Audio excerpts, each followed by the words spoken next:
Well, good morning, everybody. Welcome back to Living Traditions Homestead. Let's go let the animals out, and I need to show you a few changes that we've had to make because of all of the rain that we've had.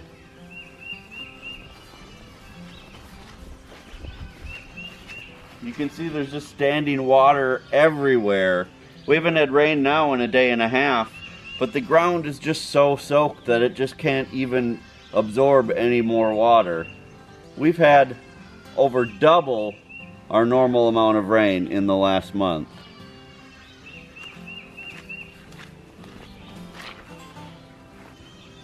Normally in this part of Missouri we get about 4.5 inches of rain a month this time of year.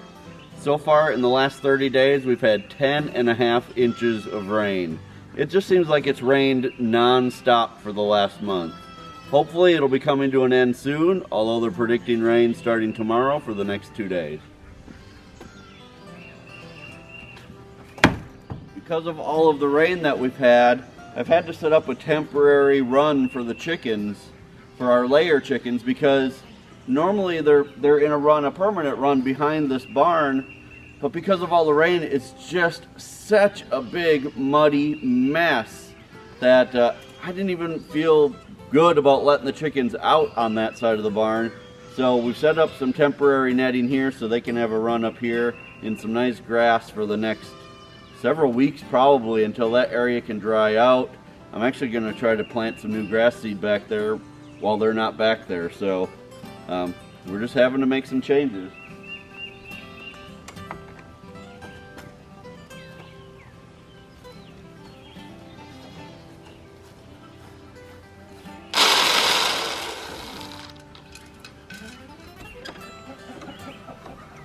Morning, chickens.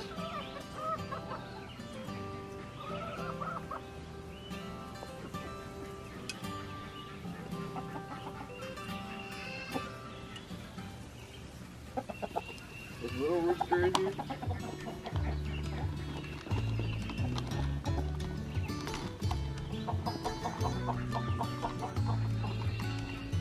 So when I let the chickens out just now, I noticed that really our favorite rooster isn't in with the rest of the chickens.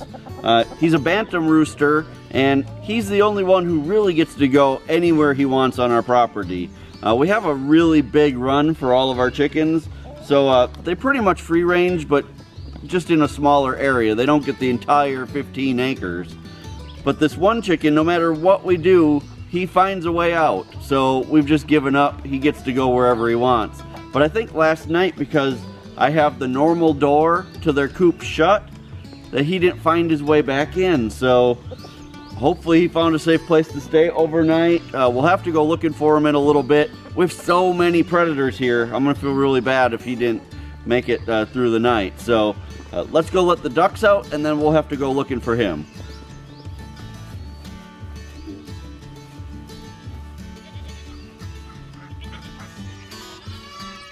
Morning, everybody.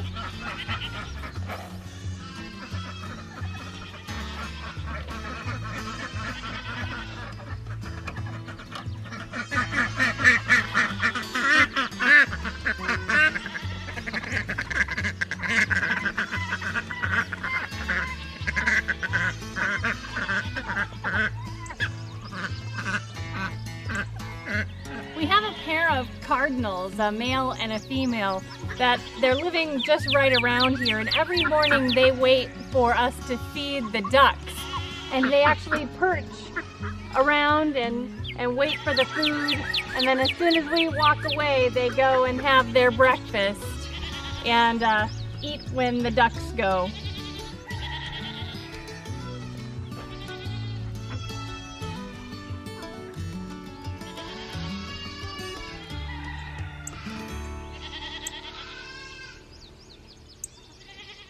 Well, we're down to just our silver fox rabbits.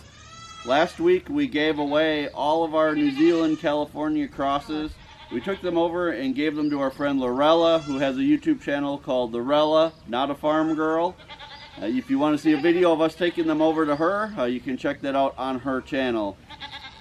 So right now we just have our silver fox. We're going to work on breeding those and making sure that we can get those numbers up. We really have been enjoying raising these silver fox rabbits.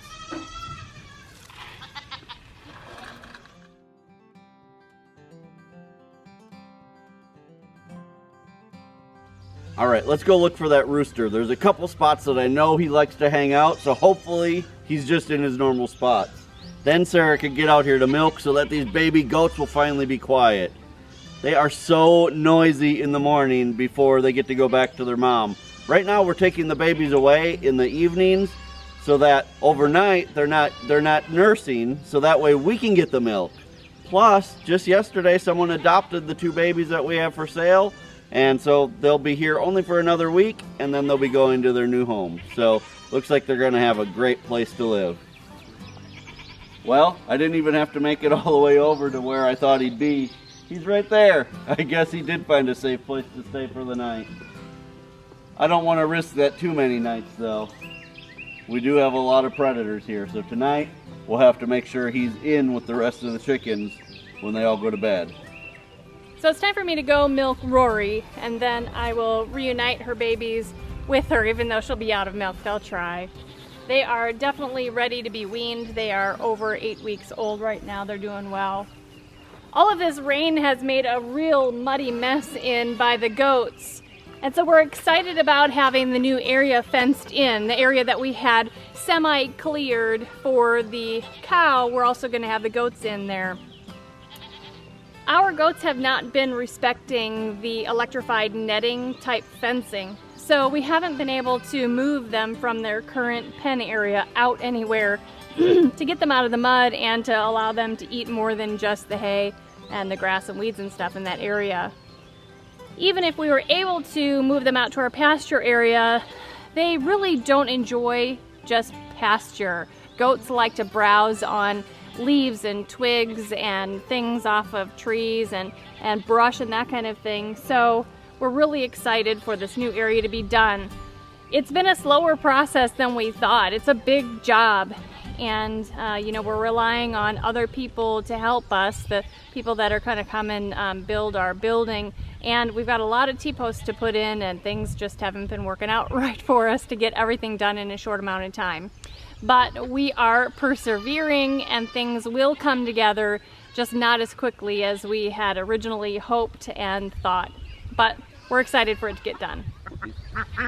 Speaking of the barn that's going to be built, the ducks, they always need to interject. Speaking of the metal barn that we're putting up for the cow, it's actually like a metal carport that we are going to have metal on 3 sides and open on 1 side. That's actually scheduled to be delivered and installed today, which will help that project get underway faster. So we're excited.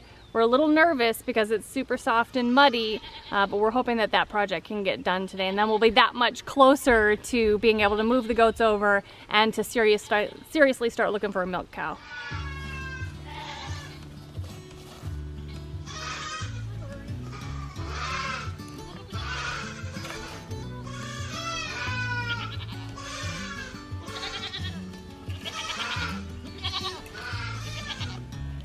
So the morning milking, I got about 2/3 of a quart. So when I'm milking her twice a day, we'll get over a quart a day of milk.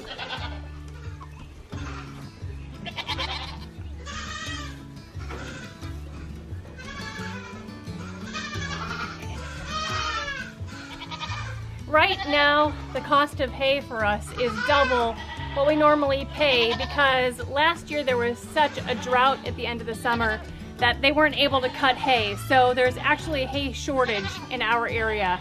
There are no small bales of hay at all where we buy hay from. None of the hay places around here have any small bales for goats. They just have the giant long bales or round bales. So that is more incentive for us to get this area fixed up and fenced in because these guys, most of their diet could just be brush and leaves and weeds and those kinds of things if we could just get them back there, just a small amount of hay every day. So we are really pushing hard to get that area finished. Well, it's starting to warm up a little bit outside now, and on nice days we're starting to bring the baby ducklings out and putting them in one of our tractors. It's good for them to get some time outside on some grass, start to learn what that's all about, so someday when they're ready to free range, they'll already be used to being outside. They're 3.5 weeks old already. Wait till you guys see how big they're getting. Look how big they are already. They're crazy. So we've got 6 of them. I'm gonna bring them all out.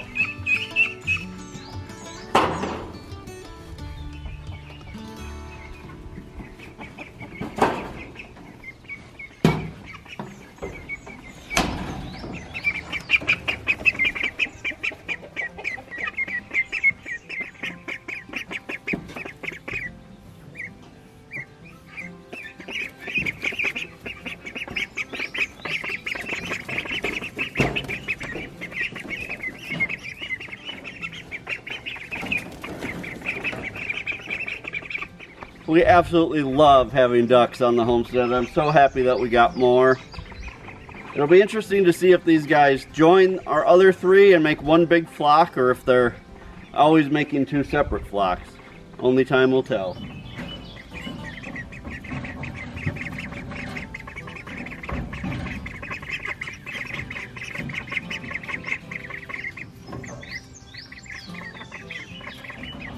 Well, they just called and said they're going to be here any minute to start installing the barn for the cow. We're so excited to get this project underway.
Well, it's finished. The guys just left that were here installing it. I think they did an excellent job. I think it turned out even better than we had hoped. Again, this is an 18 by 21 foot carport. We did, obviously paid to have it enclosed on 3 sides, which I think makes it really nice. I think this is going to be a nice barn for the cow. I am going to divide it down the middle so we can have one side for milking and one side for the cow just to be able to go in when it wants to. Now you can see that our ground was pretty unlevel, which is why they had to brace it up with blocks and stuff in the back. But we're just going to leave it like that. Originally I thought, well, maybe we'll build berms to kind of, go around it, but our property really is at quite an angle, our entire property. So when it rains, water runs that way. So I think we're going to just leave it the way it is, because this way it'll just allow the water to be able to run out and keep going where it's supposed to be going, where I feel like if we do anything to try to block it back there, we're going to just kind of build a pond inside of the barn. So we definitely don't want to do that. I don't mind it at all the way it looks. This front is going to be open, so it's not like we're trying to keep anything out as far as mice and that type of thing. It's just going to be the way it is. So I'm really happy with the way that it turned out. So one of the reasons we picked this style of carport versus just kind of the basic model that they offered is that this model has a roof that will allow us to catch water. The more basic model had kind of a rounded roof on the edges, and I don't think we would have been able to catch water off of it. This was only a couple $100s more, and I think it will be a few $100s well spent. The other thing with the more basic model is that if you see these ridges on the roof, on those they ran this way, and I think that would have prohibited us from the water running correctly off of the roof. I like that these are running the correct way, and that will make it a lot easier, I think, when we get ready to set up the water catchment. Of course, the next part of this project that needs to be done is the fencing. That's going to be by far the biggest part of this project. I went and bought some of the T-posts that I need the other day. I'm guessing it's going to take me about 150 T-posts or so to put this in. I'm also researching a new way to put in the corners so that I don't have to cement in corner posts. I'll be showing you guys that in an upcoming video, but I found a product actually that I think is going to be a real time saver and going to work great in our rocky conditions here. So be watching for that video. Well, I asked Kevin when we get to move in because it is so peaceful and beautiful out here. Look at this view back here, you guys. It is amazing. At the very least, can we put a porch on or some chairs? I know they'll get totally wrecked by the goats and the cows. That's completely unreasonable. But it is nice and peaceful back here. We might at least bring some lawn chairs back here later. For sure. You guys, we're so happy with the way this turned out, and this just kind of reignites the fire, gives us the motivation to push through this project, get the T-posts in, stretch the fence so we can get the goats out here for sure, and then we can get serious about finding our family milk cow. So even though the project is taking a little longer than we had hoped, we're happy that we're finally finding the time to get back to work on it. We've had such a busy spring working in the greenhouse and getting the garden ready. We still have our summer garden to plant, but pretty much once that's done, we'll have some time free before harvest season starts that we can get to work on this area. We really need to get those goats moved back here. Like Sarah said earlier, hay is just becoming scarce around here. And look at all of this stuff that the goats could be eating back here. This is like a buffet for them. They would just be so happy. So we need to get to work to get this area done. So you guys, that's what we have for you today on today's video. We're so glad you stopped by. If you are enjoying this, please go ahead and share it with people you know would also like it. Don't forget to subscribe if you haven't already. And until next time, thank you so much for stopping by the homestead. Take care and God bless. God bless.